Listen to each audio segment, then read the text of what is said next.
আসসালামু আলাইকুম অডিয়েন্স।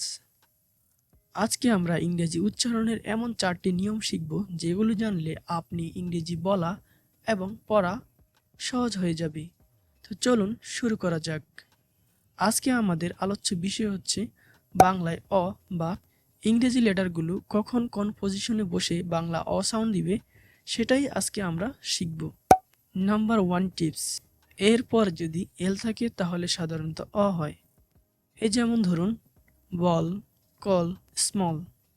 খেয়াল রাখবেন এখানে অ এর মতন কিন্তু শোনা যায়, তাই আমরা বলতে পারি এ প্লাস এল ইকুয়াল টু অ। এই ফর্মুলাটি মনে রাখুন। আমাদের দ্বিতীয় টিপসটি হচ্ছে যদি দুইটি কনসোনেন্টের মধ্যখানে ও থাকে তাহলে অ হবে। লক্ষ্য করুন ডক্টর, অ্যাক্টর, এখানে আপনারা দেখুন ও কিন্তু দুটি কনসোনেন্টের মধ্যখানে রয়েছে, যেটি আমি কালার করে দেখিয়ে দিয়েছি।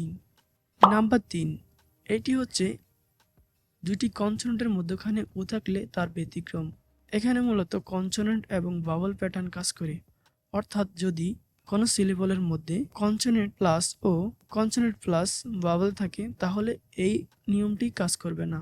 এই যেমন কোক, কোট, এই নিয়মটি ভিন্ন, তাই এর ব্যতিক্রমটি মাথায় রাখুন। আমাদের আজকের শেষ টিপসটি হচ্ছে যদি এ ইউ একসাথে থাকে তাহলে অ হবে, অর্থাৎ আপনি যেখানে দেখবেন এ ইউ একসাথে তখনই অ হবে। এই যেমন অগাস্ট, অথর, অটম। এই নিয়মটি খুব সহজ, তাই এ ইউ দেখলেই অ মনে করুন। আশা করি আপনারা এই ভিডিও থেকে কিছু শিখতে পেরেছেন। অবশ্যই কমেন্টে লিখে যাবেন আপনারা কি এই নিয়মগুলো আগে জানতেন। ভিডিওটি যদি ভালো লেগে থাকে আপনার বন্ধুদের কাছে শেয়ার করুন এবং চ্যানেলটিকে সাবস্ক্রাইব করে আমাদের পাশেই থাকুন। আল্লাহ হাফেজ।